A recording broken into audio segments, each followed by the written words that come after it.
요즘은 더마 코스메틱, 약국 화장품, 코스메슈티컬 이런 화장품이 대세죠. 대세. 이런 표현이 붙지 않으면 잘 팔리지도 않는다 이런 표현들이 있는데요. 첫 번째, 언제부터 이런 표현이 사용되기 시작했을까요? 두 번째, 더마 코스메틱, 약국 화장품, 코스메슈티컬의 과연 정체는 정말 무엇일까요? 세 번째, 정말 효과가 더 좋을까요? 네 번째, 정말 의사 선생님, 약사 선생님들이 만드셨을까요? 우리 핑핑이들 정말 궁금하시죠? 끝까지 봐주세요. 안녕하세요. 핑크 피부 박사 핑피박 오늘도 인사드립니다. 여러분들에게 피부 화장품에 대한 더 정확한 정보, 의류미용과 교수 맞고요. 피부 화장품과 관련된 다양한 저서 활동도 맞습니다. 여러분들에게 보다 더 신뢰 있고 그리고 정확한 정보 드리도록 하겠습니다. 첫 번째, 과연 더마 코스메틱, 약국 화장품, 코스메슈티컬이라는 표현은 과연 언제부터 사용되었을까요? 제가 1996년도부터 강의를 시작했습니다. 그 당시만 해도 피부과에서 여드름 관리를 할지 일반 피부 관리를 하지는 않았었죠. 그런데 1999년도에 모 피부과 병원에서 여드름 뿌리 뽑기라는 책이 나오면서 그 당시 정말 여드름 있는 사람들에게 많은 희망을 줄 수 있었죠. 왜? 병원에 가면 그 전까지는 치료가 되지 않던 바로 여드름이 치료된다고 얘기했기 때문입니다. 그러다 보니 당연히 피부과에서도 화장품을 많이 사용할 수밖에 없었던 것이죠. 일단 피부과에서 피부 관리를 시작하다 보니 아무래도 병원에서 부설 에스테틱 을 경영하고 또 관리를 하는데 일반 화장품이나 피부관리실 전용 화장품을 사용한다는 것이 조금 약간 그랬겠죠. 그렇다 보니 화장품을 만드는 제조사에서 피부과에 납품하는 화장품에 서로 경쟁적으로 십자가를 넣기 시작했습니다. 자, 십자가 왠지 병원 느낌이 나지 않으십니까? 이때가 제 기억으로는 2000년대 초중반이었던 걸로 기억을 합니다. 두 번째, 더마 코스메틱, 약국 화장품, 코스메슈티컬의 정체는 무엇일까요? 결국 병원에서 화장품 소비가 많아지다 보니 많은 화장품 회사들이 병원에 화장품을 납품하기 위해 여러 가지 마케팅을 벌였습니다. 정말 수도 없이 많은 그런 수식어구가 화장품에 따라붙기 시작했던 것이죠.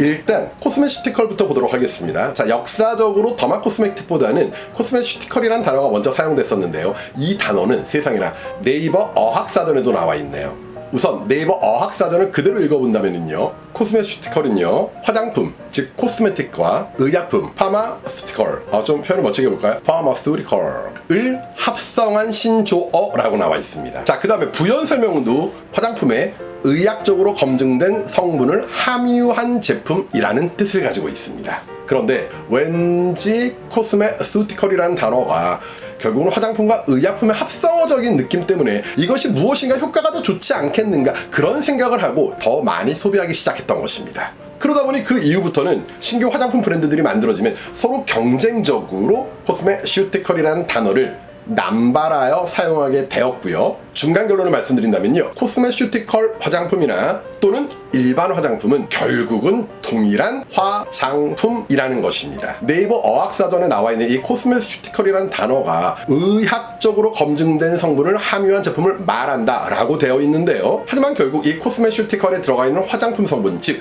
의학적으로 검증되어 있다라는 화장품 성분도 결국은 화장품 성분일 뿐이고요. 이 검증된 성분도 다른 화장품에 모두 다 사용되고 있다라는 점이죠. 그런데 광고를 좀 과장되게 해야지만 많이 팔리는 그런 상황이다 보니 식약처에서 화장품에서 사용할 수 있는 광고 문구, 또 절대 사용할 수 없는 광고 문구를 별도로 지정을 했던 것이죠. 이때 코스메슈티컬이라는 단어는 소비자들에게 의약품으로 오인할 수 있는 문제가 있다라는 점에서 사용이 이미 금지된 표현입니다. 화장품 회사가 본인들이 직접 운영하고 제작한 그런 홈페이지에 이 코스메슈티컬이라는 단어를 붙이게 되면요, 식약처부터 제재를 받게 되는 그런 문제가 있다라는 점도 여러분들이 확실히 알고 계셔야 될 겁니다.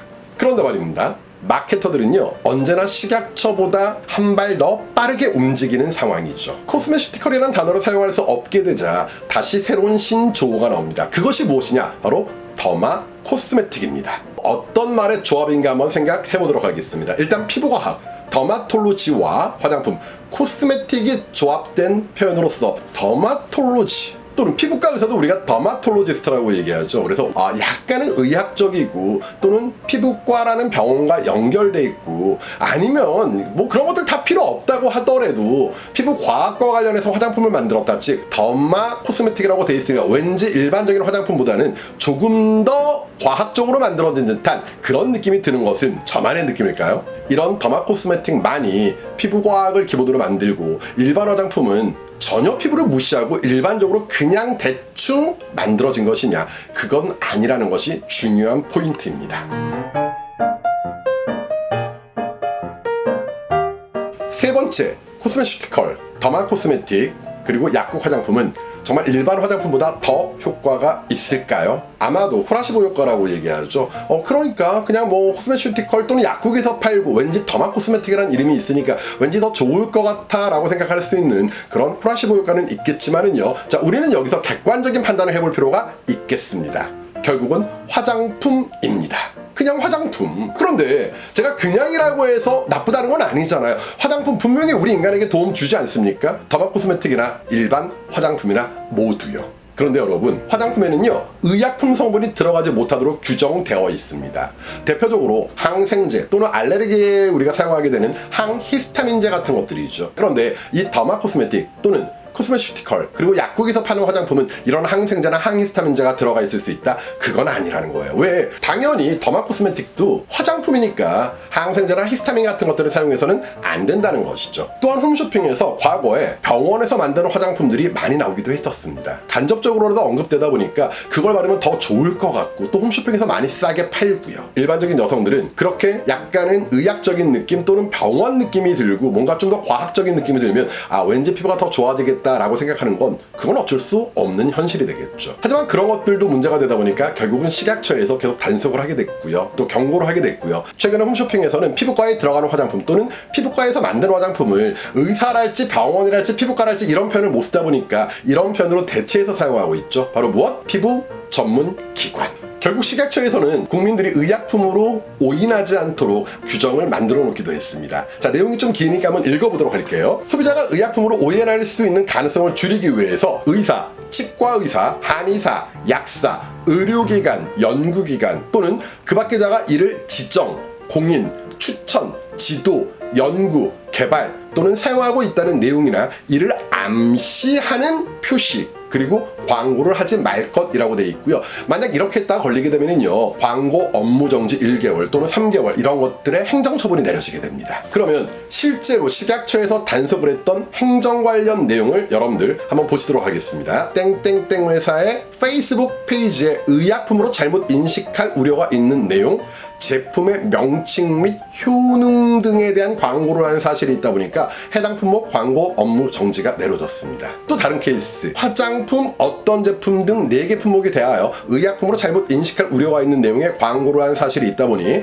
해당 품목 광고 업무 정지 3개월이 내려졌고요. 수도 없이 많습니다. 네 번째, 정말 의사가 직접 만들었을까요? 참 많은 분들이 궁금해하시고요. 정말 많은 질문을 받기도 하는 내용입니다. 사실 분명 피부과 선생님들이 일반적인 피부관리사들보다는요 또 일반인들보다는 당연히 피부를 더 많이 알고 있는 것은 사실입니다. 하지만 화장품은 좀 다르거든요. 효능도 효능이지만 사용감에 대한 것도 무시를 할 수는 없다라는 것이죠. 그래서 의사 선생님이 직접 만들었다기보다는요 화장품 제조사가 만들 때 의사 선생님들이 좀 더 개입을 해서 조금 더 안전하게 만들어주세요, 정말 위생적으로 만들어주세요, 그리고 물론 의약품이 아닌 화장품이지만 그래도 화장품 내에서 조금 더 효과가 있게끔 만들었으면 좋겠어요 라고 계속 조언을 하고 계속 감독을 하실 수 있는 개념은 맞습니다. 그러다 보니 분명 조금이라도 더 좋은 화장품이 나올 수는 있겠죠. 이것이 바로 코스메슈티컬, 더마 코스메틱에서 이 화장품 업계에 미친 장점이라고 얘기할 수 있습니다. 그러나 조금 더 좋다라는 개념도 상당히 주관적이라는 것이죠. 왜?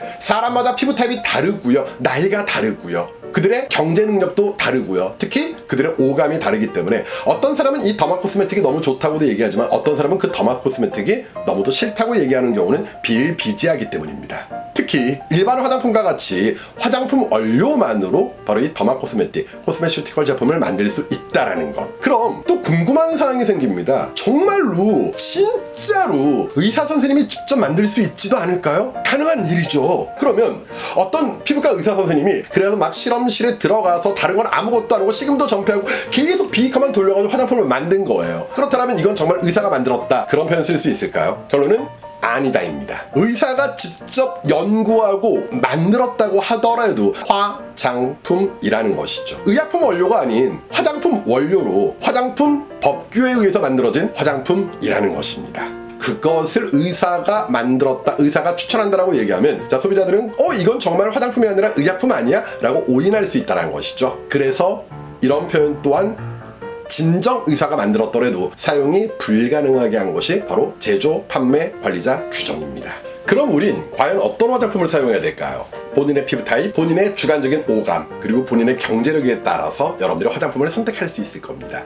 그러다 보니 최근 뷰티 유튜버님들 같은 경우에도 어떤 분은 이 화장품 무조건 좋아요 라고 얘기하는데 그보다 좀 더 바람직한 분들은 이런 분들 계시죠. 저는요 나이가 25이고요 피부는 좀 건조해요. 그런데 이 화장품 써보니까 너무 좋아요. 이렇게 하시는 분들도 있겠지만요, 어떤 분들 같은 경우는 저는 25이고 피부가 좀 건조한데요, 제가 조금 예민한 편이거든요. 그래서 이걸 써보니까 저는 조금 따끔거렸는데 아마 건조하면서 나이 어르신 분이 예민하지 않다라면 이 제품 괜찮을 것 같아요. 그래서 이 제품 같은 경우는요, 이런 거 많이 보셨잖아요. 그래서 사람마다 모두 다를 수 있다는 것. 너무도 많은 화장품, 무조건 어떤 화장품이라고 해서 여러분들이 선택하실 것이 아니라 일단 내 피부 타입에 맞는지 확인하시고요. 그 다음 여러분 오감이랄지 또 지속적으로 사용했을 때 느낌이 어떤지 이런 것들을 여러분들이 계속 사용해 보시다 보면은요, 나에게 맞는 화장품을 고르실 수 있을 겁니다. 물론 그때 여러분들이 선택하는 화장품이 더마 코스메틱이 될 수도 있겠고요, 아니면 일반 화장품이 될 수도 있겠고요.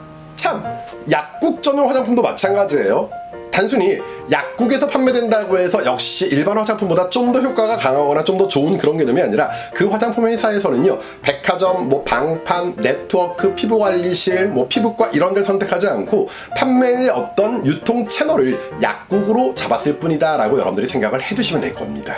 결론은 더마 코스메틱, 코스메슈티컬, 약국 전용 화장품, 또 일반적인 화장품 브랜드들, 다양한 화장품, 화장품이라는 테두리 안에서 만들어졌기 때문에 결국 의약품이 아닌 화장품일 뿐이다. 그리고 그 화장품은 모든 사람에게 맞는 것이 아니라 각각 주인이 따로 있다. 많이 경험해봐라. 많이 귀를 열고, 귀만 열지 말고 직접 사용도 해봐라. 그래야지만 진정 여러분들 피부에 맞는 화장품을 찾을 수 있을 것이다 라는 결론이었습니다. 도움되셨나요? 정말 도움되셨다면 화장품과 관련된 더 많은 얘기는 있죠. 그리고 앞으로 객관적이고 신뢰성 있는 제 정보를 정기적으로 구독하고자 하신다면 이쪽 반드시 클릭 부탁드립니다. 지금까지 핑크 피부 박사 핑피박이었습니다. 감사합니다.